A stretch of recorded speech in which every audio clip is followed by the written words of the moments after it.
राम राम। आज हम श्रीमद् भगवत गीता की अध्याय 3 कर्म योग का श्लोक 32 संस्कृत उच्चारण और हिंदी अर्थ सहित समझेंगे। पहला चरण, ये आधे त के साथ व पे ए की मात्रा त्वे, त में अ मिक्स करना त, द के साथ आधा भ दब और य में अ मिक्स करेंगे तदभ्य।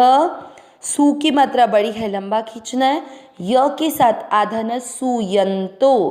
पहला चरण रिपीट, ये त्वे तदभ्य सुयंतो।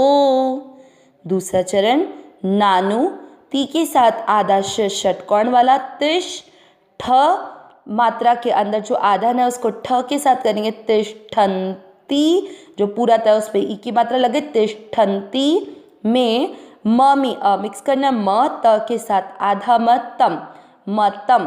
दूसरा चरण रिपीट, नानुतिष्ठन्ति मे मतम। पहला और दूसरा चरण साथ में, ये त्वे तदभ्यसूयन्तो नानुतिष्ठन्ति मे मतम। तीसरा चरण स पूरा है, व के ऊपर आधा र, उस आधे र को स के साथ करना सर, व में अ मिक्स करना सर्व, ज्ञान न में अ मिक्स करना ज्ञान, वि मुँह की मात्रा बड़ी लंबा खींचना है विमु, ढा ढा पे जो बिंदी है वो शब्द के बीच में अक्षर पर है तो उसको आधा न पढ़ेंगे, विमु ढांस, ता के साथ आधा न तान। तीसरा चरण रिपीट, सर्वज्ञान विमूढ़ांस्तान। चौथा चरण, वी मात्रा के अंदर जो द है वो आधा है, उसको वी के साथ करेंगे विद, और ध से धनुष पूरा उस पर ई की मात्रा धी, विद्धि। न के साथ आधा षटकोण वाला नष्टा, न में अ मिक्स करेंगे न, चे त स में अ मिक्स करना चेतस, स में अ की मात्रा तो विसर्ग को पढ़ेंगे ह, चेतसः।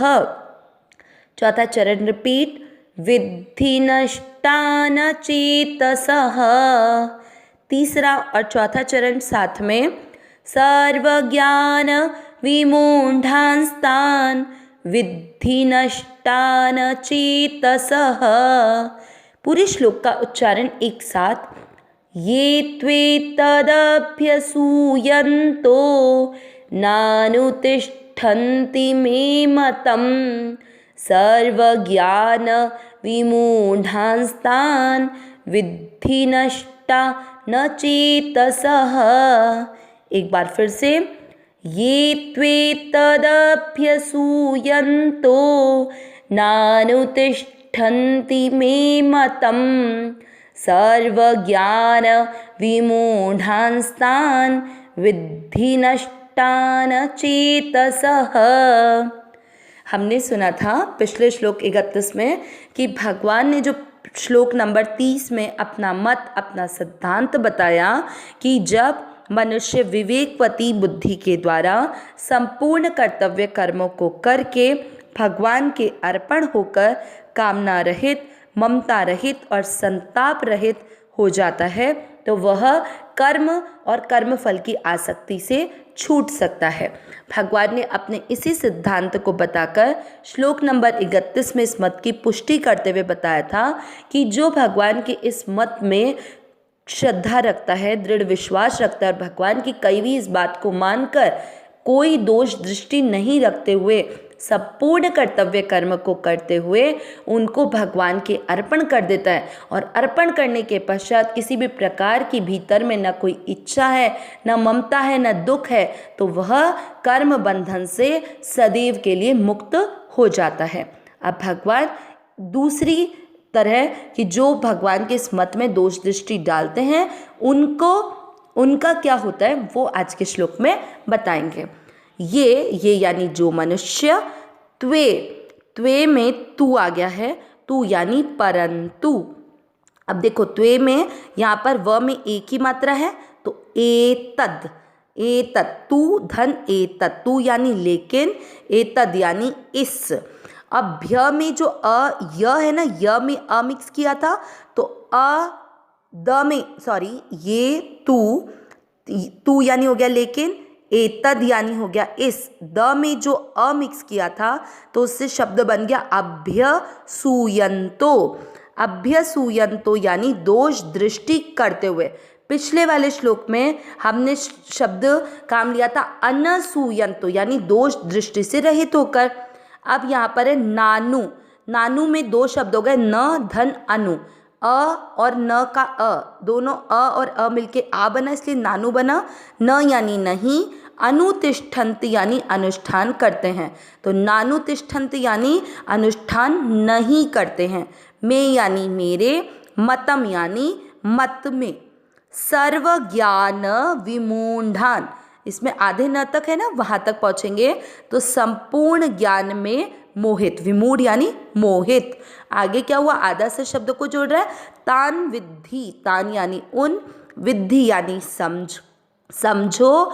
नष्टा, नष्टा न पूरा है ना, उस आधे न को आप नष्टा के साथ जोड़ोगे, नष्टान यानी नष्ट हुए। और न में जो अ मिक्स किया था उससे शब्द बन जाएगा अचेतसः।